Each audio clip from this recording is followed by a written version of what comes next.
അനുജും hi പറയാം. എനിക്കും Laila Begum hi. Laila Begum hi, ലൈവിലേക്ക് സ്വാഗതം.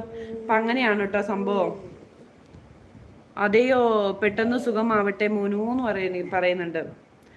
അനീന, നമുക്കിങ്ങനെ നമ്മുടെ കയ്യിൽ ഇങ്ങനെ നമുക്കിങ്ങനെ ഉണ്ടാവും ദൈവം. ഞാൻ പറഞ്ഞില്ലേ, അപ്പോൾ കുറേ പേരെന്നോട് ലൈവ് വന്നിരുന്ന് പറയുന്നതാണ്, ചേച്ചി ദൈവമായിട്ട് തിരഞ്ഞെടുക്കപ്പെടുന്ന അമ്മമാരാണ് നിങ്ങൾ എന്നൊക്കെ കുറേ പേര് പറയുന്നുണ്ട്. സത്യമായിരിക്കും, ദൈവമായിട്ട് തിരഞ്ഞെടുക്കപ്പെടുന്നതായിരിക്കും ഞങ്ങളെ കേട്ടോ. സ്വപ്നത്തിൽ പോലും ഞാൻ അങ്ങനെയല്ല, ഇങ്ങനെ ഒരു കുഞ്ഞിനെ നോക്കാൻ പറ്റുമെന്നോ, എനിക്ക് ഇത്ര ക്ഷമയുണ്ടെന്നോ, എന്നെ കൊണ്ട് അത് കഴിയുമെന്നോ. ഞാൻ പുറത്തൊക്കെ പോകുമ്പോൾ വേറെ കുറേ ഇങ്ങനെ മക്കളെയൊക്കെ കണ്ടിട്ടുണ്ട്, വയ്യാത്ത മക്കളെയൊക്കെ കണ്ടിട്ടുണ്ട്. അപ്പൊ ഞാൻ ഓർക്കും, ദൈവമേ അവരെങ്ങനെ നോക്കുന്നു, അവരെ കൊണ്ട് അത് പറ്റുമോ എന്നൊക്കെ എനിക്ക് തോന്നിയിട്ടുണ്ട്, അന്ന് എനിക്ക് തോന്നിയിട്ടുണ്ട്.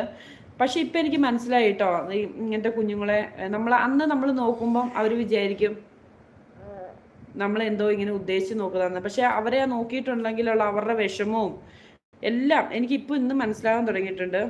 പക്ഷെ ദൈവം എന്തോ അത്രയ്ക്ക് ക്ഷമയും ഒക്കെ തന്ന് മുമ്പോട്ട് പോകുന്നുണ്ട് കേട്ടോ. ഞങ്ങൾ ഹാപ്പിയാണ്, കാരണം ഇങ്ങനത്തെ ഒരു മോനെ കിട്ടിയതെന്ന് പറഞ്ഞിട്ടുണ്ടെങ്കിൽ പുണ്യം